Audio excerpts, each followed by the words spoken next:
The talk I'm giving to you today is part of a larger project that's supported by SSHRC, which is the Social Science and Humanities Council of Canada. That larger project is called Ethnicity, Diaspora, and Ethnographic Culture in the Greco-Roman World. So the hope of that project is to look at ethnic relations in the ancient Mediterranean world, and particularly try to get at, as best we can, sort of minority perspectives in that context, because a lot of work has been done on Greek and Roman perceptions of minorities or subject peoples. So the hope of the project is to do more on that, but shift the balance to looking at the minority perspective. And so today's talk is just a little segment of one of the things I've been doing in connection with that larger project. And if you want to read the more detailed version of this, it's just coming out in Journal of Biblical Literature. So what I've got is a shorter version of what is appearing in Journal of Biblical Literature, a shorter version for you today, just to talk about climbing the ethnic ladder, looking at the case of Judeans and Egyptians in particular. In this talk, I'd like to explore how colonial subjects engaged both socially and rhetorically in attempts to establish a more favorable position for their own people within ethnic hierarchies. Our literary sources happen to present us with educated subjects who themselves identified in a variety of ways as they navigated indigenous, rival, and hegemonic ethnic categorizations under Hellenistic and Roman hegemony. The Syrian Lucian's comment that you see here on the screen, that no one could claim that Syrians are inferior to Scythians, points to commonly held representations of a hierarchy of ethnic groups, a social cultural phenomenon that social scientists have been studying for some decades. Such comments by a Syrian, that's what Lucian of Samosata was, he's from Syria, also bring into relief the competitive character of ethnographic discourses as educated members of subjugated groups sought to gain a more favorable position for their own people in relation to other groups. In fact, I would suggest that minorities in the ancient Mediterranean, such as the Syrian Lucian and the Israelites or Judeans dealt with in this talk, Paul among them, were in some important respects participants in broader ethnographic culture. By ethnographic culture, I mean discourses of engaging different ethnic groups.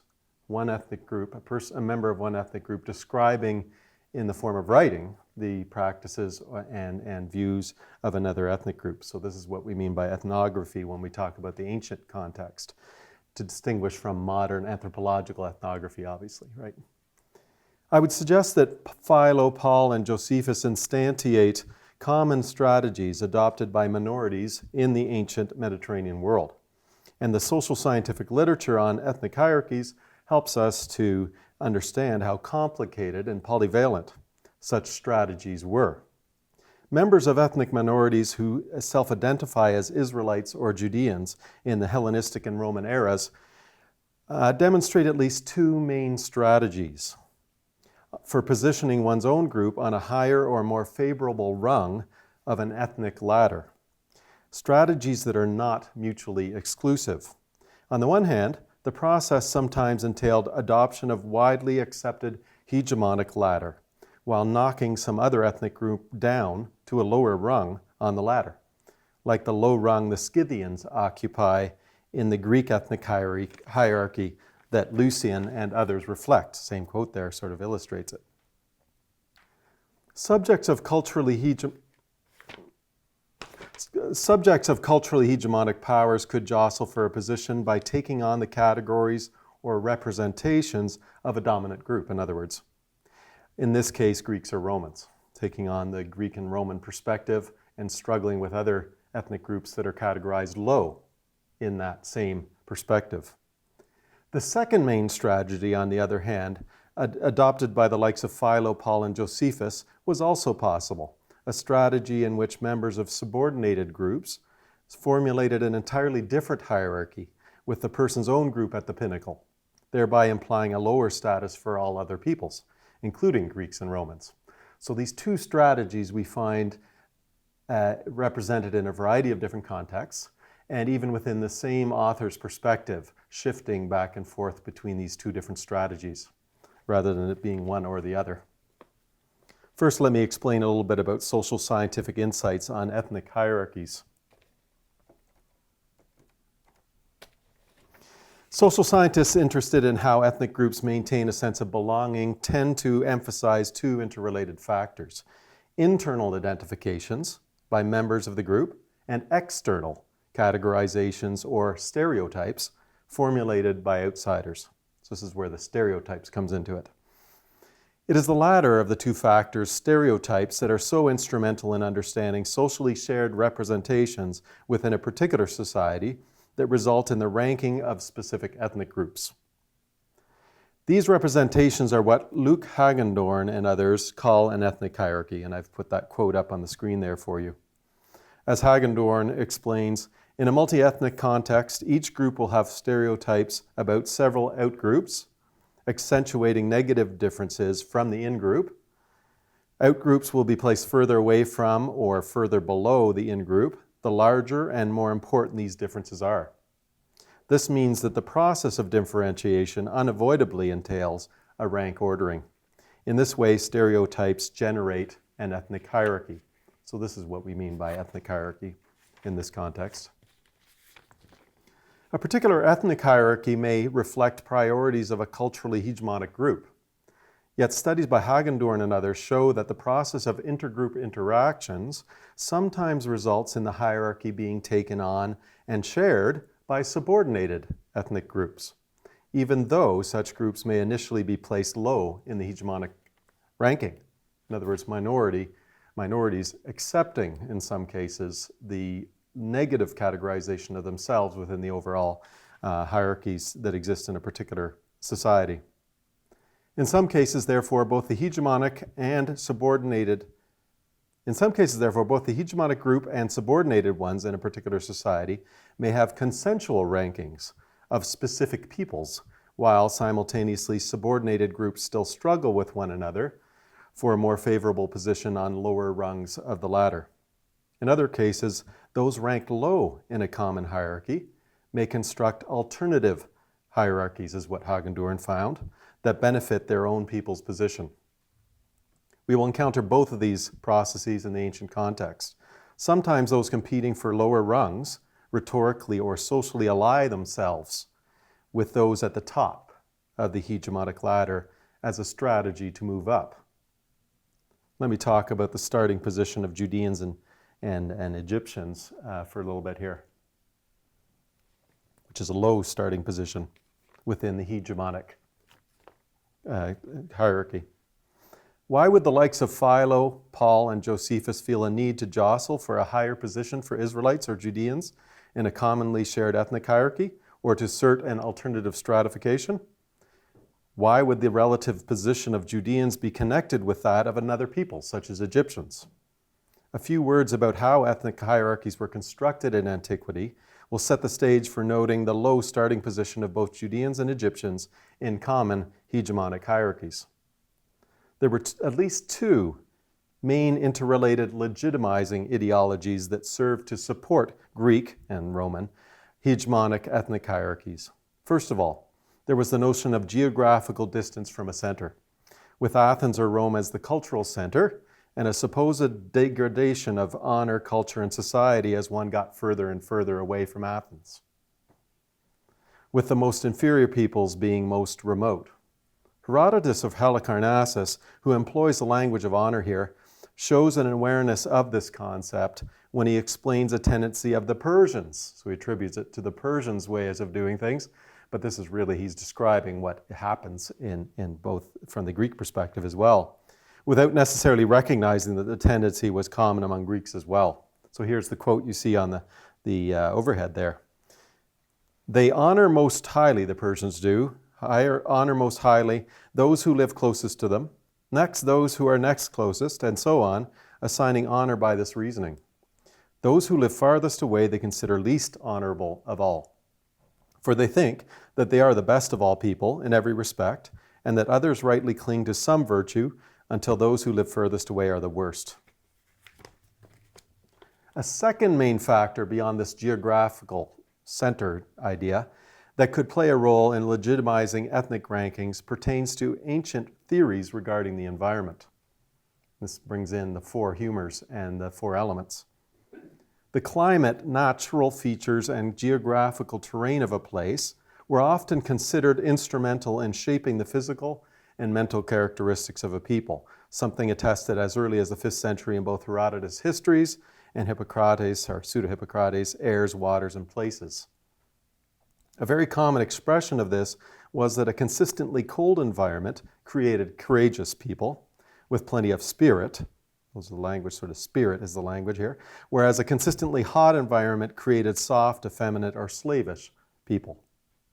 Sometimes the contrast was between Europe, the West, and Asia, the East, and especially with Roman expansion northward, between the North and South. From the Greek hegemonic perspective, Athens, Attica, and Greece were considered a well-balanced environment with a mixture of both hot and cold that created a superior people, is the idea here. And the Roman literary elite tended to view their own position in a similar manner. Romans sort of inherited this and made Rome the center. These notions continue to echo through literature of the Hellenistic and Roman eras, as Benjamin Isaac has shown in his work.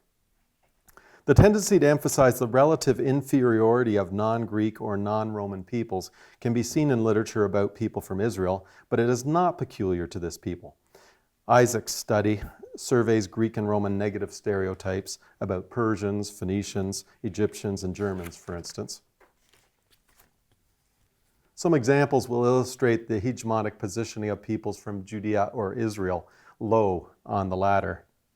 Here we're looking at the Greek and later the Roman position on how Judeans fit on an ethnic hierarchy. On the Greek side, Apollonius Molon, he's writing in the 70s BCE, whose work we know only through Josephus' rhetorical attack on Appian, clearly positions Judeans low on the ladder, even in relation to other barbarians.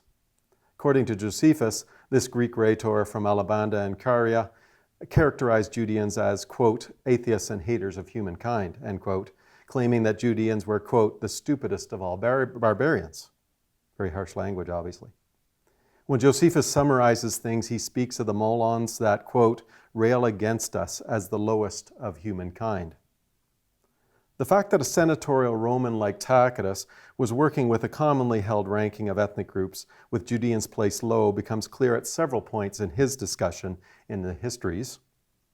It is perhaps most obvious when he alludes to the shared low position of Judeans in the varying ethnic rankings of different ruling powers. Tacitus claims that Assyrians, Medes, and Persians alike, quote, regarded Judeans as the most despised of their subjects, end quote. Similarly, the Hellenistic ruler Antiochus failed to improve, quote, this most repulsive people, end quote, in his attempt to introduce Greek ways. So we're seeing this low positioning within the hegemonic hierarchy, obviously. Judeans were positioned low in part because they supposedly inverted proper ways of honoring the gods as defined from an elite Roman perspective. Tacitus says, the Judeans regard as profane all that we consider sacred. On the other hand, they permit everything that we considered impure. End quote. Similar accusations of inverting or distorting proper modes of honoring deities were made against other ethnic groups, including Egyptians and Greeks, as we'll see as we continue here. And sometimes Judeans express these opinions about Egyptians as well. Tacitus' summary of ancient debates regarding the origins of people in Israel tends to suggest that Judeans were, in fact, Egyptians, right? For anyone who's read the account, they know that this is the spin. Though diseased outcasts, even among the Egyptians. The underlying assumption here was that Egyptians themselves would be considered inferior to most other peoples, and then Judeans are considered the worst of the worst in that scenario. Overall, the views of Greeks and Romans outside of Egypt was often ambivalent with respect to Egyptians. On the somewhat positive side, Egypt was often considered very ancient, with records of kings, cults, and wisdom and institutions going back well beyond those of many peoples, including the Greeks themselves. On the other hand, average native Egyptian people and their practices could be viewed quite negatively, and such people could be placed low in hegemonic hierarchies. Certain Judeans could have their own particular reasons for adopting a similar approach, in part because inhabitants of Israel were often thought to have originated as an inferior subgroup of Egyptians, and therefore there was a felt need to strongly assert differentiation and superiority in relation to Egyptians specifically. Alongside positive or neutral evaluations, then, there were several standard negative stereotypes espoused by certain members of the Greek and Roman literary elite, including that Egyptians were supposedly, this list was sort of compiled from looking at a variety of sources, and the consistency of finding these ideas, dishonest. Egyptians are dishonest. Egyptians are greedy, lustful, arrogant, rebellious, hostile towards foreigners, and superstitious. That's a favorite one.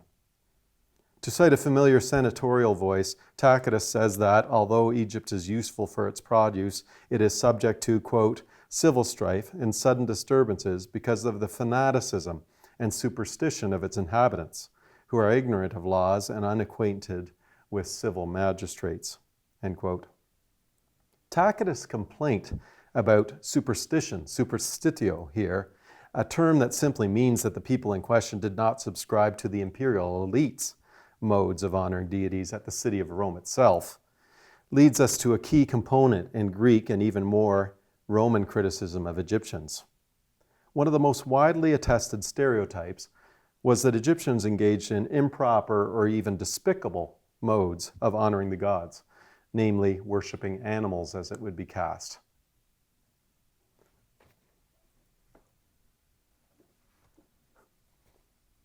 Viewpoints of the Roman Cicero, who's not up there, but Plutarch is, and the Greek Plutarch may be used here to indicate the sort of characterizations that could circulate among the elite, characterizations that will be echoed in Philo, Paul, and Josephus. For Cicero, Egyptians are, quote, infected with degraded superstitions that they would sooner submit to any torment than injure an ibis or asp or cat or dog or crocodile, end quote. Cicero also disparages the, quote, monstrous doctrines of the Magians of Persia and the insane mythology of Egypt. Plutarch of Chaeronea, whose fondness for the Egyptian deities Isis and Osiris is nonetheless clear, states that among Egyptians, a, quote, terrible belief develops which plunges the weak and innocent into pure fear of divine forces, and, in the case of the more cynical and bold, goes off into atheistic and beastly thinking, obviously alluding to the worshipping of animals there. Still, in many cases, it seems that the native Egyptian practice of representing deities in the form of animals was considered a sign of an inferior people, in part because it implied that Egyptians were inferior to the animals they worshipped. The tendency to place Judeans along with Egyptians low in the hierarchy will be important for understanding rhetorical strategies adopted by Philo, Paul, and Josephus. So here we get into Paul, Philo, and Josephus on climbing the ladder or building a new one. First of all, Philo here. It is important to begin by noting ethnic designations Philo of Alexandria uses to identify himself and others with some connection with Israel or Syria-Palestine, as this will help us understand Philo's relation to ethnic hierarchies. The category Hebrews is often encountered in Philo's biblical interpretive works, but not very often elsewhere, as he seems to reserve the term for personages of the past. So for Philo, to say someone's a Hebrew is to speak of people of the past primarily, not as a self-identifier for him. This contrasts to Paul's and Josephus's occasional self-identifications or identifications of other contemporaries as Hebrews. So we should not necessarily expect consistency from one person to the next in ethnic self-designations here. Philo prefers the term Judeans, Judaioi, for contemporaries with whom he identifies, as in his writings about the aftermath of the Alexandrian troubles from 38 to 41 CE. It is important to remember that Philo was a highly educated Judean, trained in Hellenistic philosophy and rhetoric. So it is natural to find him both associating himself with Judeans and or Greeks, depending on rhetorical or social circumstances. Multiple and situational identifications were of course possible here as elsewhere. Before analyzing Philo's approach to Egyptians specifically, it is important to observe other indications of ethnic categorization in his works. David Runia's helpful study argues that, although the opposition of Judeans, Jews in Runia's terms, and non-Judeans is quite consistently important to Philo's thinking, Philo, unlike Paul, does not develop a very consistent terminology for this dichotomy of Judeans versus non-Judeans. Philo does reveal his own tendency, based in part on his biblical sources, to place the people of Israel at the height of all peoples, as when he speaks of Israelites as, quote, the most dear to God of all peoples, ethnon, which in my view has received the gift of priestly services and prophecy on behalf of all of humanity, end quote. Philo here and elsewhere does not reserve the designation the peoples, ta ethne, often translated the Gentiles, for non-Judeans, as does Paul. So it's not reserved for them there.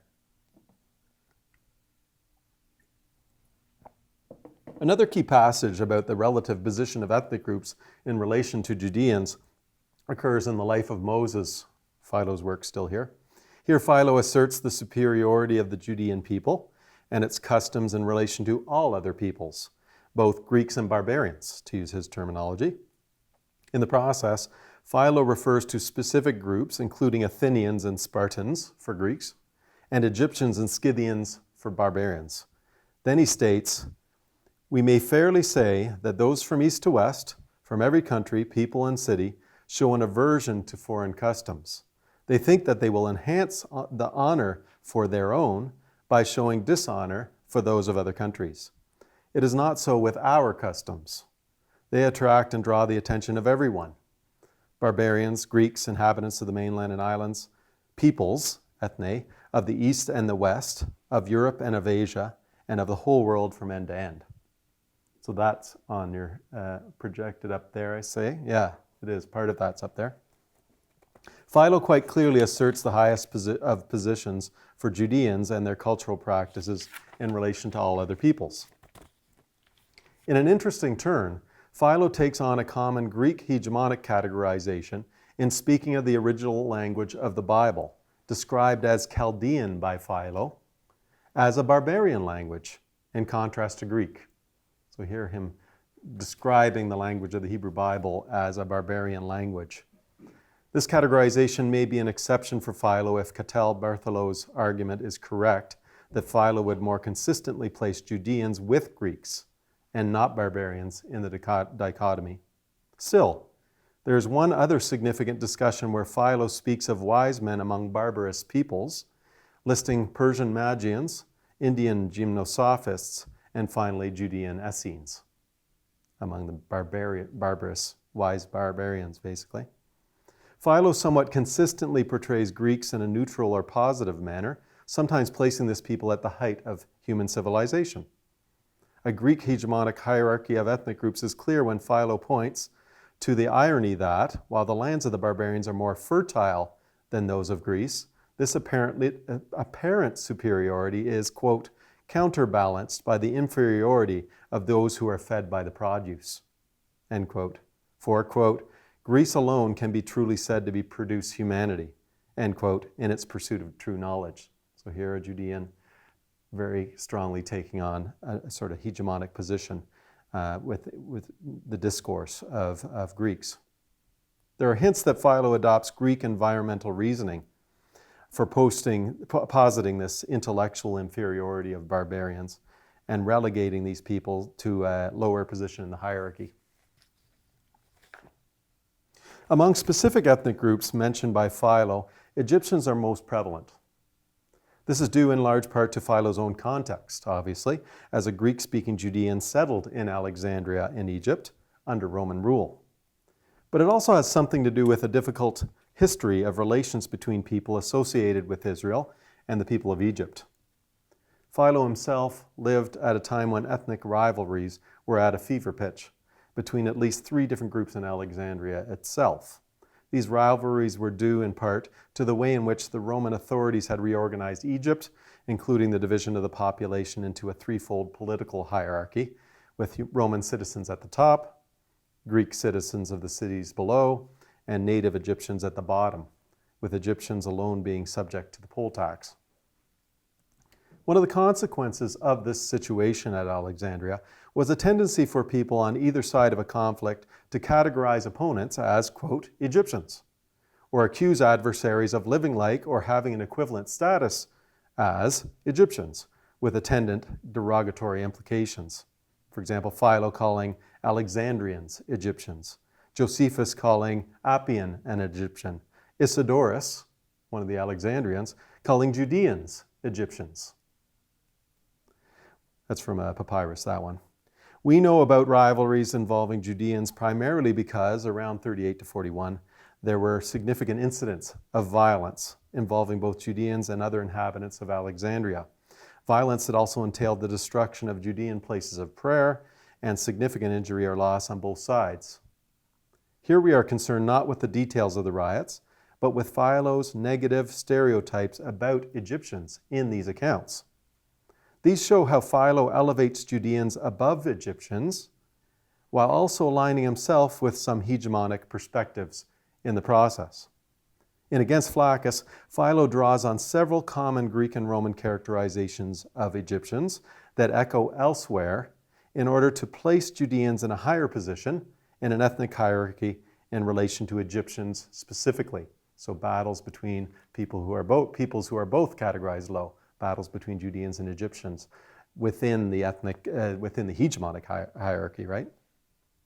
First of all, in Philo's view, Egyptians are by nature rebellious and favor, quote, sedition. They are, quote, they are naturally excited by quite small and ordinary occurrences and accustomed to, quote, blow up the tiniest spark into grave seditions. He laments that Judeans were unfairly treated as the equivalent of Egyptians when the Roman authorities sought to collect the Judeans' weapons to prevent a potential revolt, as the Romans had previously done with the Egyptians, who often revolted in Philo's terminology. Philo paints a picture of inferior, seditious Egyptians and superior, loyal Judeans, as when he speaks of the Judeans' habit of honoring emperors and the imperial family.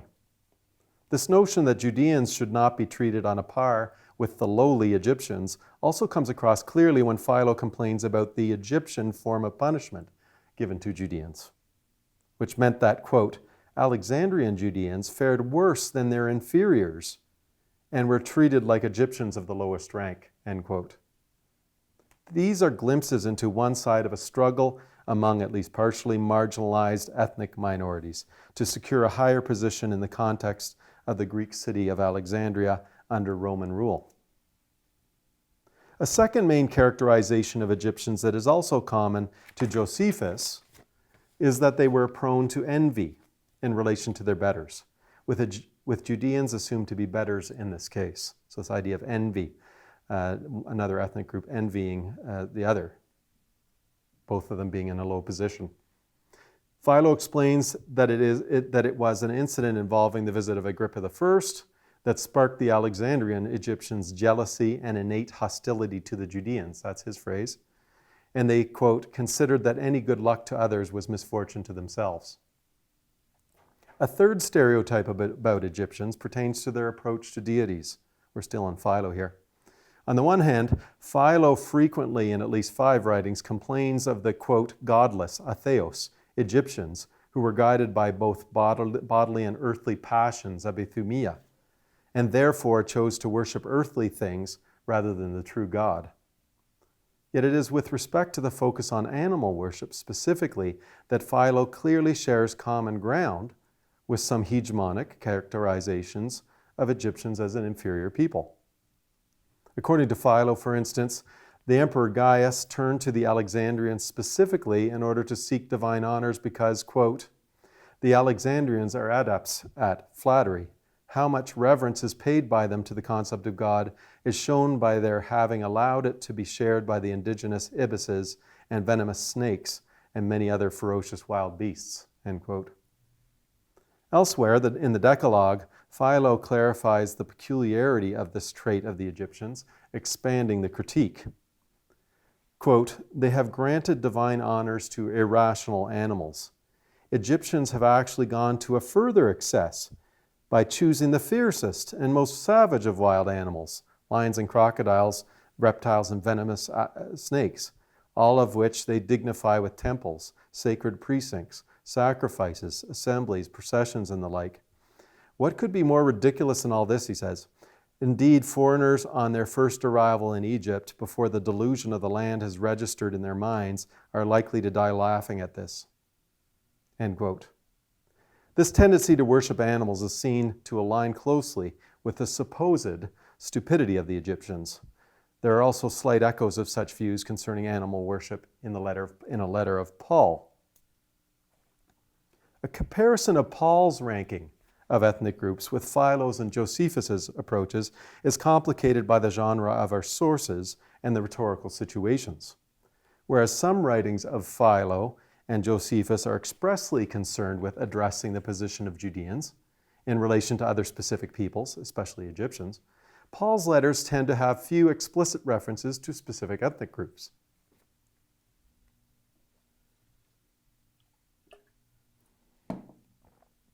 Instead, there are many passages dealing with the more generic category of non-Judean, quote, peoples or nations, ethne, again, traditionally translated Gentiles just to confuse modern people.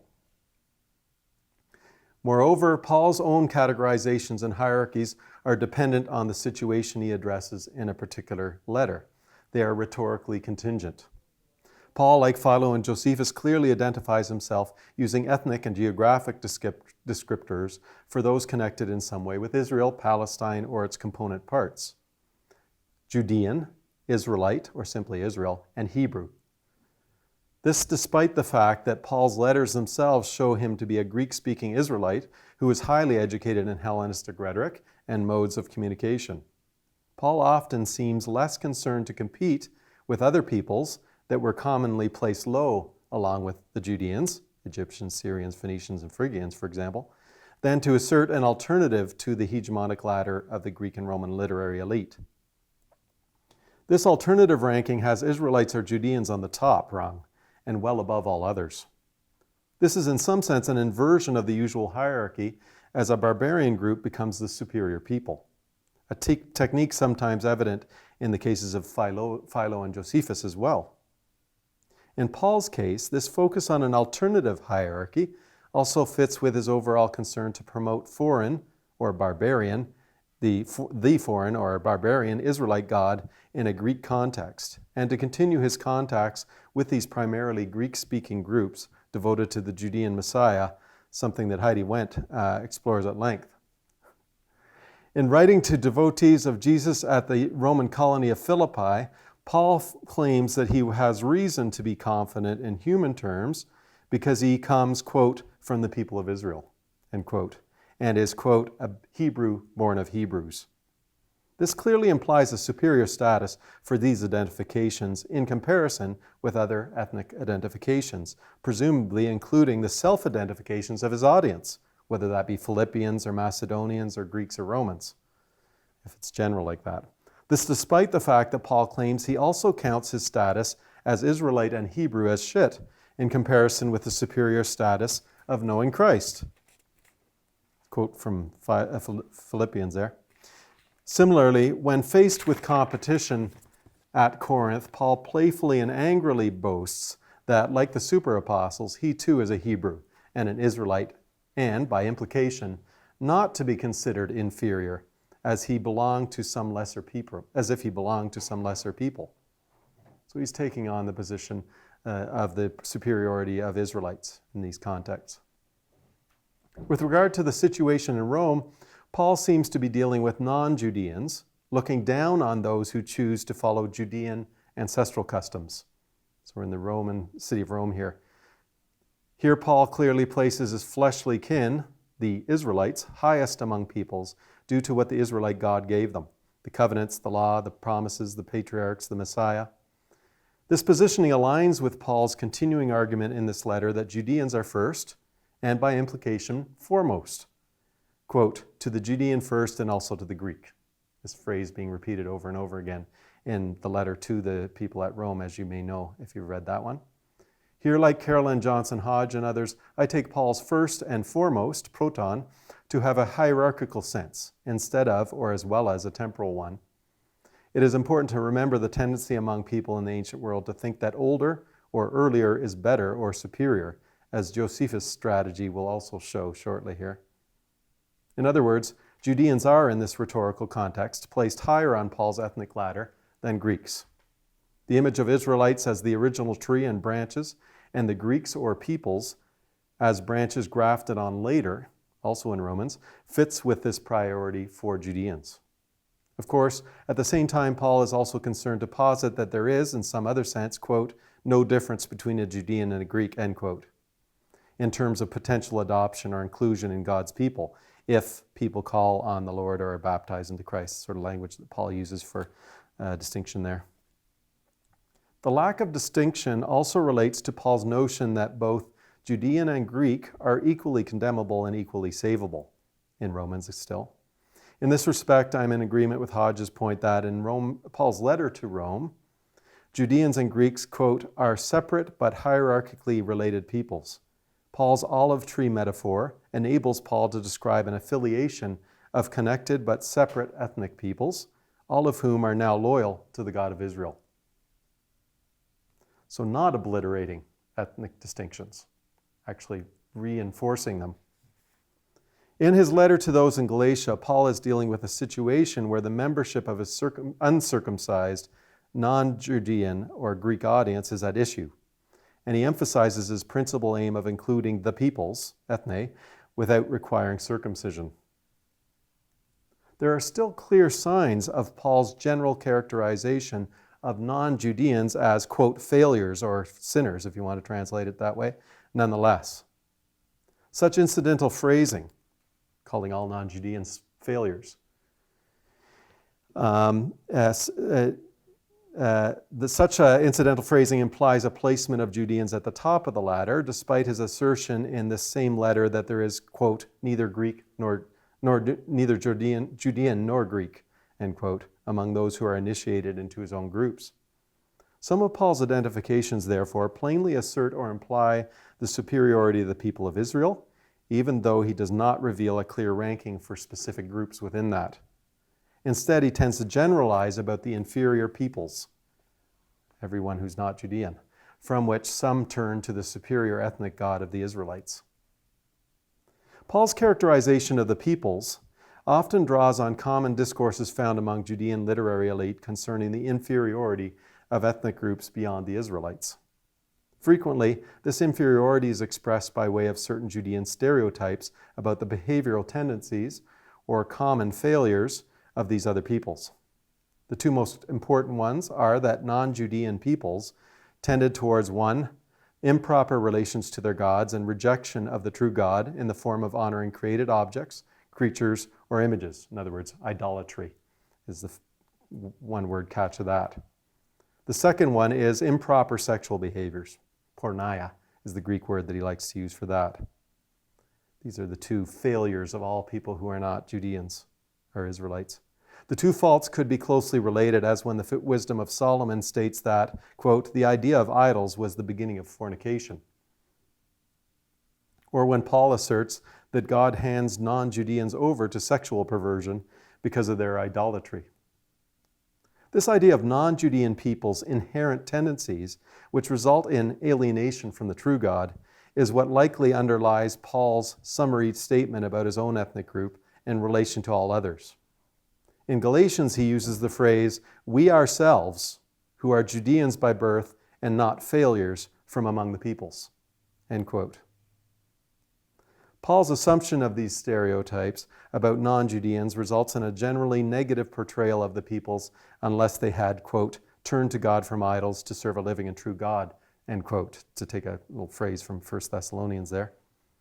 In other words, that they had adopted worship of Israel's ethnic God, had rejected worship of their own ancestral deities, and had been initiated into groups devoted to the Israelite God's Messiah.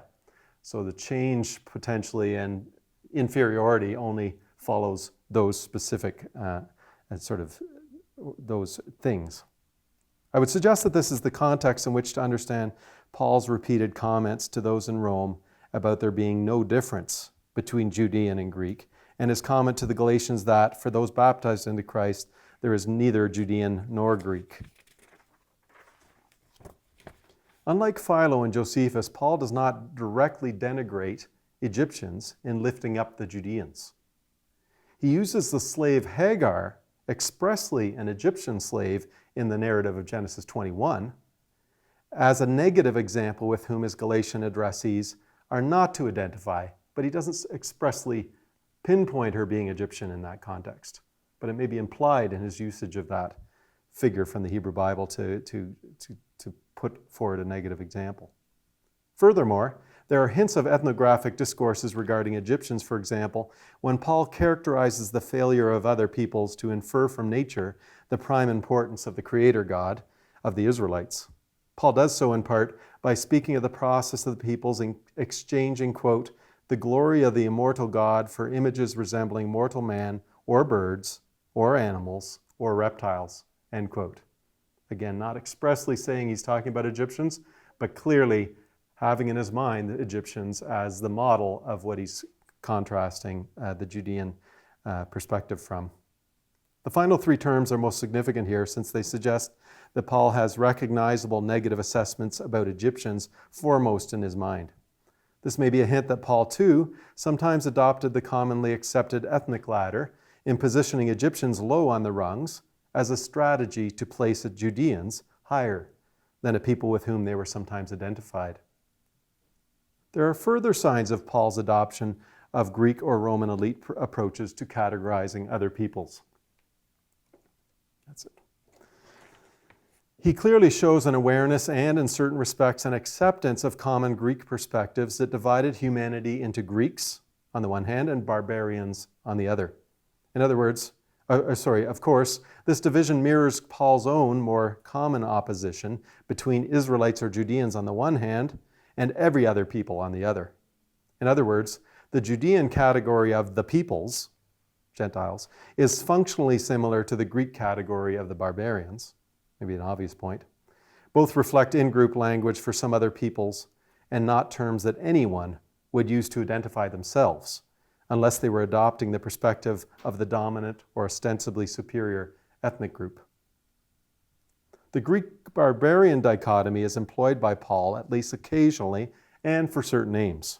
Just before his argument in the letter to those in Rome concerning the responsibility of non-Israelites to recognize the Creator from God's creation, Paul states, quote, I am under obligation both to the Greeks and to the barbarians, to the wise and the mindless. It's in Romans 1:14 there. The derogatory implications for the barbarians seem clear in their being paired with mindlessness, while the Greeks are paired with wisdom, in a traditional manner reflective of the Greek hegemonic ladder. It is possible that Paul, like Lucian in our opening passage, and Philo as well, is temporarily or playfully adopting the Greek or Roman categorization of Judeans as barbarians. However, the following argument concerning salvation, quote, to the Judean first and also to the Greek, suggests rather that he is working with a threefold division of Israelites, superior, Greeks, inferior, at least until they adopt the Israelite God, and barbarians, most inferior. He is, in a sense, mixing his usual Judeans and peoples dichotomy with the Greeks and barbarians dichotomy to create a hybrid ethnic hierarchy. This brings us to Paul's specific references to Greeks, which occur regularly only in his letter to those in Rome, and occasionally in his letter to those in Galatia and those in Corinth. While the peoples, ethne, was not an ethnic self-designation, but rather an external label for those who were not Judeans or Israelites, Greeks was an ethnic self-designation, though a more general one and thus less common than civic or regional ethnic identifications.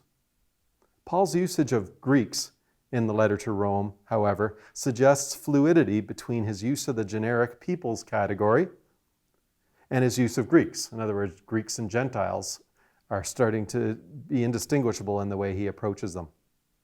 In the letter, it seems clear that Paul uses these two terms almost interchangeably. A possible and momentary exception seems evident when he states that his overall goal is to, quote, reap some harvest among you, Greeks in Rome is who he's addressing, as well as among the rest of the peoples. Slight distinction between the peoples and the Greeks there in that one occasion. This statement is immediately followed by the duo of Greeks and barbarians, however, thereby implying that the peoples includes more than just the Greeks whom he addresses. Still, that Paul usually employs Greeks and peoples synonymously seems clear in the ongoing argument concerning the Judean first and also the Greek, which is interspersed with his reversion to the generic term peoples for the Greeks in Rome who are his main focus in the letter. This suggests a likelihood that when Paul employs peoples, ethne, he does indeed usually have in mind Greeks specifically. This is, in part, because he is most active in cities where inhabitants spoke Greek and might self-identify, though secondarily, as Greeks, after other more specific ethnic identifications, like Athenians, Ephesians, Thessalonians, Macedonians, etc. A more specific cultural context may be in mind when Paul generalizes in his letter to those in Corinth about the Greeks who seek wisdom. There he seems to have in mind those who align themselves with Greek philosophers among literary elite, more than Greeks as an ethnic category. Many of my previous observations concerning Paul's stereotypes about the peoples, therefore, apply especially to the Greeks. In other words, often Greeks are placed beneath Israelites or Judeans on Paul's alternative ethnic ladder. Further, Paul seems to have little interest in parsing out who among the peoples should be placed lower than some other, in part because his encounters were primarily with Greek-speaking inhabitants. Moreover, despite the equalizing rhetoric that occurs occasionally in Paul's letters, things like Galatians 3:28 is the famous one, there is a sense in which the superior position of Israelites or Judeans in relation to all other peoples is taken for granted by Paul consistently. In order to understand what is usually taken as egalitarian rhetoric, it is perhaps best to think of the process of Greeks, or those from other peoples, joining a Pauline group as the equivalent of foreigners adopting worship of the Israelite God, and therefore of overcoming some of the central shortcomings of their non-Judean ethnic origins, as represented in the stereotypes Paul holds about non-Judean ancestral customs. Idolatry and fornication, again, are the couple that show up together always. Those Greeks or peoples who turn to worship the Israelite God, adopting Judean customs, are in some sense treated differently and associated with the Judean people, despite origins among other inferior peoples. These members can then benefit in some way from an elevation of Judeans and Judean customs, even if they or their ancestors were not from Judea in the first place. This is because these non-Judean peoples adopted both worship of the Israelite God and at least some other Judean practices, including Judean scriptures or stories. Finally, we'll talk about Josephus here.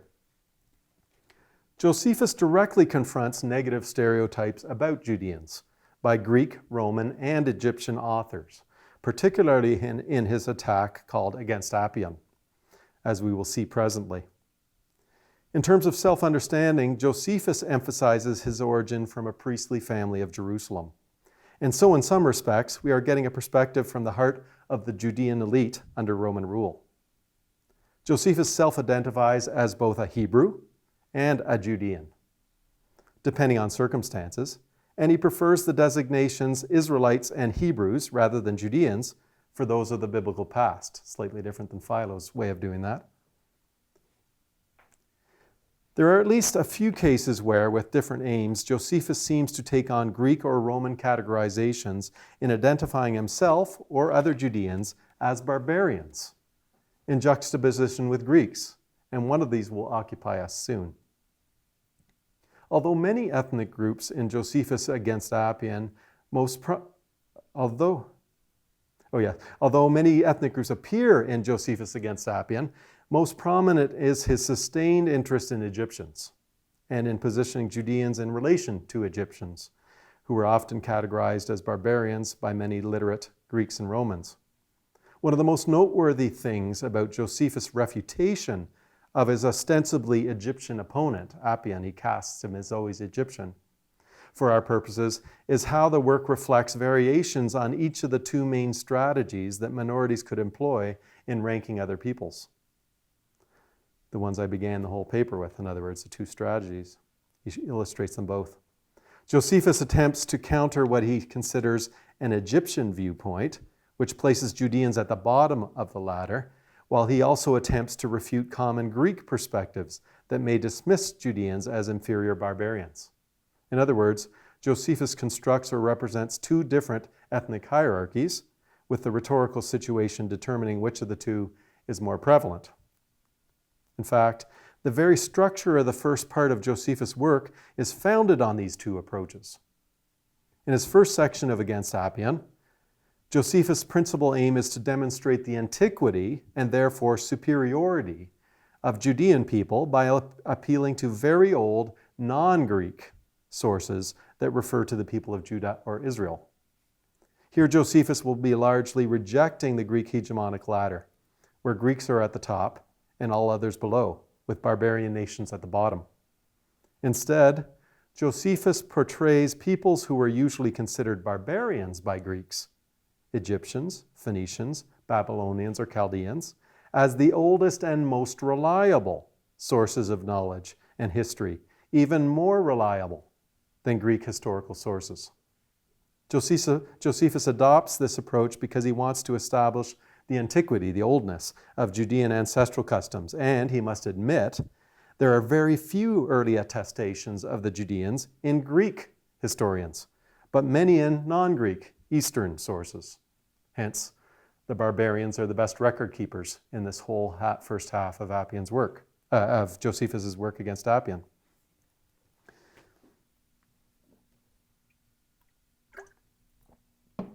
Josephus' discussion of these non-Greek peoples' methods of documentation rings of the, quote, the wise barbarian theme I mentioned earlier, with an inversion of the hegemonic ladder that results in a placement of Greeks lower down. Greek societies, cultures, record-keeping, and historiography can be portrayed as new. There's a quote from Josephus here. He is explicit about this. From yesterday or the day before is the language he uses for Greeks and their activities, and therefore inferior. Yet Josephus ranks these other barbarian peoples highly only in order to give the top rung of the ladder to the best barbarians of all in this first part of Against Appian, the Judean people, which is expressed early in Against Appian and spelled out more fully in the final section of the second book. Judean record-keeping and customs are used in order to illustrate this superiority. Even in this section of book 1, however, this part where he seems to be taking on the barbarian perspective as superior, there are points where Josephus begins to hint at his next main strategy, which involves demonstrating that Israelites are not descendants of diseased or rebellious Egyptians, and that Egyptians are in fact inferior to Judeans. So the first part of Against Appian, including Egyptians as a model for supposed barbarians who do excellent record keeping and who are trustworthy, and in the second part of the work, shifting to the struggle between Judeans and Egyptians for that higher position within the hegemonic hierarchy. It is in the second main section then that this new other strategy becomes clear. There, Josephus aims to establish a high place for Judeans by combating those he categorizes negatively as Egyptians, primarily Appian, a Greek-speaking author who may or may not have self-identified as Egyptian. To do so, Josephus draws on common Greek and Roman ethnographic stereotypes concerning the supposed inferiority of Egyptians and their ancestral customs. At the same time, Josephus must deal carefully with claims, attested in Greek, Roman, and Egyptian sources alike, that Judeans or Hebrews or Israelites are themselves originally diseased or rebellious outcasts from among the Egyptian people. The thing that we saw reflected in Tacitus earlier. Like Philo, Josephus seeks to bring Judeans up the ladder by carefully distancing them from low-down Egyptians and by allying himself with certain Greek or Roman elite perspectives. At the same time, Josephus rejects other aspects of these same perspectives aspects that were detrimental to Judeans' status relative to other peoples. A key component in Josephus' strategy in the second section of Against Appian is to focus on what Greeks, Romans, and others alike felt was most disdainful about Egyptians and their customs, especially, as I outlined earlier, their treatment of some animals as gods in some way. In doing this, Josephus is also homing in on Greek and Roman negative stereotypes that positioned Egyptians near the bottom of the ethnic ladder or below it, because they resorted to worshiping animals and were therefore lower than those animals. All of this is a retortion meant to counter negative stereotypes about Judeans that, ostensibly, had an origin among Egyptians. The stereotypes he seeks to refute include the idea that Judeans continued an ancestral tradition that combined mistreatment of all other people, destruction of the holy places of others' gods, and worship of an animal, an ass. Josephus also tries to turn a commonly encountered Greek and Roman stereotype that anyone from the East is likely to have the character of a menial slave away from Judeans and onto Egyptians specifically. Even these stereotypes about Judeans, however, are found in what a modern scholar recognizes as Greek and Roman, not Egyptian sources. So Josephus needs to be carefully selective in his adoption of Greek or Roman categorizations. This overall strategy of Josephus is spelled out quite clearly in his introductory contrast of Egyptian and Judean customs, which he simultaneously uses to explain why Egyptians, out of envy, choose to malign Judeans and to put Judeans low down in their own ethnic rankings. Quote, "It was Egyptians who initiated the slanders against us, neither admitting the arrival of our ancestors in Egypt as it actually took place, nor truthfully recounting their departure, their exodus. They had many reasons for hate and envy. Our piety differs from what is customary among them to the same degree that the nature of God stands removed from irrational animals. It is their common ancestral tradition to consider these animals gods, but they differ from one another in the honors they pay them in their own particular ways. Empty-headed and utterly mindless people, accustomed from the beginning to depraved opinions about gods. They did not succeed in imitating the dignity of our discourses about God, but envied us when they saw us emulated by many." End quote. Josephus aligns himself with the Greek and Roman disdain for Egyptians and their ancestral customs, particularly regarding worship of animals. He also aligns himself or his people with both Romans and Greeks in other ways that are detrimental to the status of Egyptians. This can be seen when he speaks positively of the Roman imperial tendency to disallow native Egyptians from having citizen rights, whether Alexandrian or Roman, and when he juxtaposes Judean disdain for Egyptians with the assertion that, quote, "we neither hate nor envy Greeks." Here there are clear similarities with Philo. Finally, Josephus is also careful to explain, at the end of that passage we just read, that although he earlier in the first section used Egyptian records as reliable signs of the antiquity of the Judeans, Egyptians like Appian did not fully understand their own records, is the spin. An accurate reading of Egyptian records, he claims, would establish the superiority of Judeans and Judean ways. The final section of Josephus Against Appian then positively portrays the superior Judean people, who, contrary to claims by Appian and others, follow their own customs more faithfully than any other people, in his view.